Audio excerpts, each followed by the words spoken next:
Hello guys. Welcomes to Model T.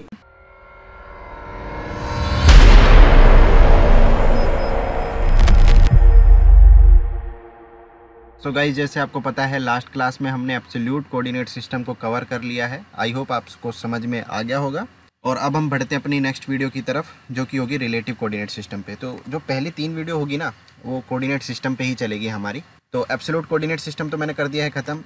अब बारी आती है रिलेटिव कोऑर्डिनेट सिस्टम की। तो रिलेटिव कोऑर्डिनेट सिस्टम को समझने के लिए सबसे पहले तो मैं ड्राइंग को ओपन कर लेता हूँ और यहाँ पे टॉप पे क्लिक कर देता हूँ। कुछ ज़रूरी चीज़ जो मुझे बतानी है सबसे पहले आपको रिलेटिव कोऑर्डिनेट सिस्टम के लिए। रिलेटिव कोऑर्डिनेट सिस्टम के लिए जो फॉर्मेट होता है ना, वो होता है @x, मतलब कोऑर्डिनेट सिस्टम तो चल ही रहा है, बट रिलेटिव कोऑर्डिनेट सिस्टम में जो कोऑर्डिनेट होते हैं ना हमारे, उसके पहले @ लगता है, @x, एब्सोल्यूट कोऑर्डिनेट सिस्टम में सेंटर ऑफ अट्रैक्शन था आपका ओरिजिन।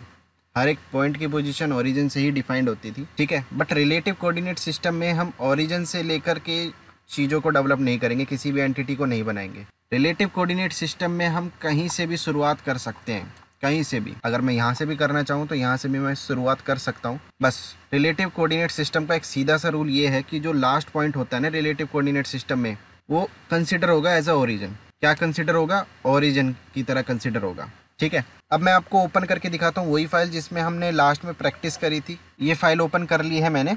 अब इसमें अगर आप देखोगे, सबसे पहले मैं यही स्केच बना रहा हूँ। और यहाँ पे स्केच बनाने से पहले अगर मैं देखूँ, अकॉर्डिंग टू रूल अगर मैं चलूँ, तो ये जो मेरा पॉइंट है ना, ये ओरिजिन कंसिडर हो चुका है। अब क्या कंसिडर हो चुका है?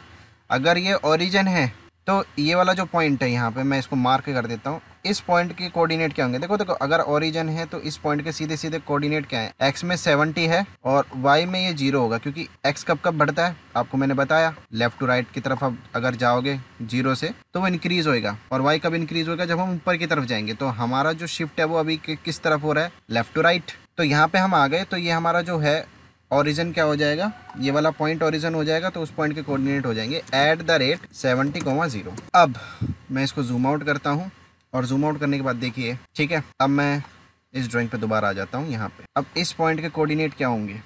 ये वाला जो पॉइंट है, अब देखिए जो ओरिजिन है ना, वो अब ये वाला पॉइंट नहीं है, अब ओरिजिन है ये वाला पॉइंट। अब अगर ये वाला पॉइंट ओरिजिन है तो इस पॉइंट के कोऑर्डिनेट क्या होंगे? यानी कि अगर ये ओरिजिन है तो इस पॉइंट के कोऑर्डिनेट क्या हो जाएंगे? अगर देखिए ये वाला पॉइंट 0 हो गया ना आपका, ये भी 0 हो गया, ये भी 0 हो गया, तो देखिए x तो हमारा क्या हो जाएगा? 0, क्योंकि x इस तरफ बढ़ेगा।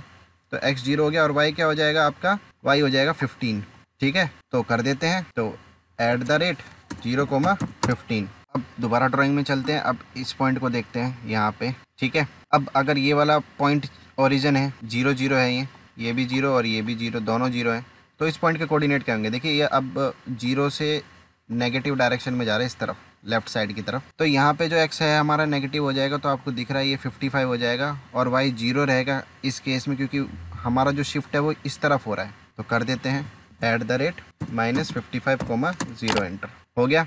अब ये ओरिजिन है, तो देखिए ऊपर की तरफ मैं जा रहा हूँ, तो इस पॉइंट के कोऑर्डिनेट क्या हो जाएंगे? इस पॉइंट के कोऑर्डिनेट आपको पता है, इस पॉइंट के कोऑर्डिनेट हो जाएंगे आपके x में 0 रहेगा, क्योंकि ऊपर की तरफ जा रहा है, और y में कितना हो जाएगा? देखिए 85 यहाँ है, 15 यहाँ है, माइनस करा तो ये क्या आ जाएगा आपका? 70। तो y क्या हो जाएगा आपका? 70, ठीक है।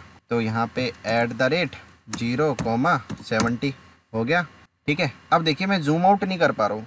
काफ़ी बार ऐसी कंडीशन आ जाती है कि आप जूम आउट नहीं कर पाते हो। उस केस में आपको यूज़ लेना है व्यू क्यूब का, और यहाँ पे टॉप पे क्लिक कर देना। अब जैसे आप टॉप पे क्लिक करोगे ना, वो ठीक हो जाएगी कंडीशन। अब यहाँ पे आ ही गए हैं, तो मैं इसके बारे में बता ही देता हूँ। देखिए अगर मैं इसको मैक्सिमम पोजीशन में जूम करता हूँ और मुझे जूम आउट करना है, तो आप क्या करोगे? आप इसको माउस की व्हील को रोटेट करोगे अपोजिट डायरेक्शन में। बट अगर मैं टॉप पे क्लिक भी करूँगा ना, तो भी मैं बाहर आ जाऊँगा। अब ये कंडीशन तब है जैसे मैं अगर जूम इन मैक्सिमम कंडीशन में कर रखा हूँ, या फिर मैक्सिमम कंडीशन से जूम इन हो रहा है और मैं जूम आउट नहीं कर पा रहा हूँ, उस स्टेट में आप टॉप पर क्लिक करोगे। देखिए अगर मेरा एंटिटी दिख ही नहीं रही, अब मुझे नहीं पता वो किस कंडीशन में कहाँ पर है, जैसे मैंने अभी कर दिया, उस केस में भी मैं टॉप पे ही क्लिक करूँगा। देखिए टॉप पे क्लिक करने का मतलब ये नहीं होता कि वो ओरिजिन के पास ले जाए। देखिए मैं ओरिजिन से इसको हटा देता हूँ, जैसे मैंने मूव कर दिया इसको, और मूव करने के बाद मैं इसको किसी पर्टिकुलर पोजीशन पे रखूँगा। यहाँ से भी थोड़ा दूर कर देते हैं इसको, मैंने यहाँ रख दिया, ठीक है। अब भी मेरे को नहीं दिख रहा। अब जैसे मैंने क्लिक करा, वो यहाँ पे ले आएगा दोबारा से। तो ये एक्चुअली में क्या कर रहा है? एक्चुअली में ये फिट कर रहा है डिस्प्ले में, मतलब ये एंटिटी को उस कंडीशन में रख देगा बिल्कुल फिट कर देगा डिस्प्ले के अंदर, ठीक है ना, वर्क स्पेस के अंदर उसको बिल्कुल फिट कर देगा, ठीक है। तो आप इसका यूज़ कर सकते हो, बहुत यूज़फुल कमांड है। अब देखिए मैं कमांड से बाहर आ चुका हूँ, आपको पता है। तो एल एंटर करके इसका एंड पॉइंट मैं ट्रेस करूँगा, वो यहाँ पे आएगा, ये स्क्वायर बन जाएगा और लिखा भी आ जाएगा एंड पॉइंट। क्लिक कर देंगे, कंटिन्यू करते हैं। अब देखिए ये ओरिजिन ये 0 0 हो गया, अब ये 0 0 हो गया, तो आपको पता है ये एक्स ही होगा ये, और एक्स कितना, ये आपका 70 में से 55 गए, कितने बचे 15। तो यहाँ पे एट द रेट माइनस लगाना ना भूलें एंड 0। अब ये कितना है आपका, यहाँ पे अगर मैं जाता हूँ तो ये 85 है, पूरा 85 है, ये ओरिजिन है। तो कर देते हैं इसको, तो एट द रेट 0, अब नेगेटिव डायरेक्शन में जा रहा है ना, तो -85। एस्केप करते हैं और ये देखिए आपका जो है एंटिटी वो बन के रेडी हो। थोड़ा हार्ड ले लेते हैं, जैसे कि ये यहाँ पे। अब यहाँ पे ये लेंथ, ये लेंथ, ये लेंथ और ये लेंथ सब इक्वल है, 70 है। और हर एक जो ये चैम्फर कट रहा है ना, टेक्निकल टर्म है चैम्फर, मतलब शार्प एजेस। अगर आप देखोगे ना यहाँ पे, तो ये 15 का, ये 15 है, ये भी 15 है। हॉरिजॉन्टल और वर्टिकल जो डिस्टेंस है इनका वो 15 है। तो इसको बनाते ये भी बनाना आसान है। स्टार्ट करेंगे यहाँ से। तो अब देखिए ये पूरा 70 है ना। अब इस ड्राइंग को देखने की जरूरत नहीं है, अब आप यहाँ पे देखो सिर्फ, ये ओरिजिन है तो ये क्या हो जाएगा 70,0, ठीक है। करते हैं स्टार्ट, एल एंटर करा, क्लिक करा, एट द रेट लगा दिया, तो यहाँ पे आ गया आपका 70,0। एंटर कर दिया, फिर से एट द रेट लगाया। अब यहाँ पे हम गए ना, अब यहाँ पे अगर आप देखोगे तो ये 15 है, ये भी 15 है। तो ओरिजिन अगर ये है और ये 15 है, ये देखो, और ये भी 15 है, तो इस पॉइंट के कोऑर्डिनेट क्या हो जाएंगे 15,15 ऑब्वियसली है, ठीक है। लीनियर और वर्टिकल डिस्टेंस 15 ही तो है। तो यहाँ पे हम क्या करेंगे, एट द रेट 15,15 आ गया।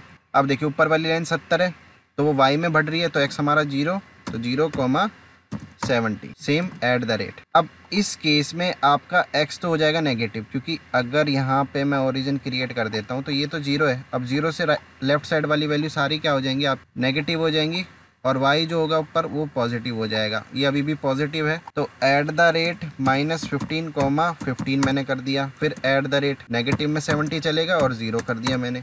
यहाँ तक आपको कोई डाउट नहीं होना चाहिए, क्योंकि ये x में नेगेटिव चल रहा है। अब इस केस में अगर आप देखोगे ना, x तो नेगेटिव है ही है, अब इस केस में y भी नेगेटिव हो जाएगा, क्योंकि हम नीचे की तरफ जा रहे हैं। तो यहाँ पे क्या हो जाएगा, एट द रेट -15, अब दोबारा हम एट द रेट लगाएंगे और 0, -70 मैंने कर दिया, ठीक है, क्योंकि हम नीचे की तरफ जा रहे हैं, यहाँ पे नीचे की तरफ। अब इस केस में हम क्या करेंगे, हमारा जो है यहाँ पे हमारा क्या है, इस केस में x हमारा क्या हो जाएगा, x पॉजिटिव में जाएगा, y नेगेटिव में जाएगा, क्योंकि यहाँ पे अगर आप इसको देखोगे ना, ये x यहाँ पे पॉजिटिव हो जाएगा, ठीक है।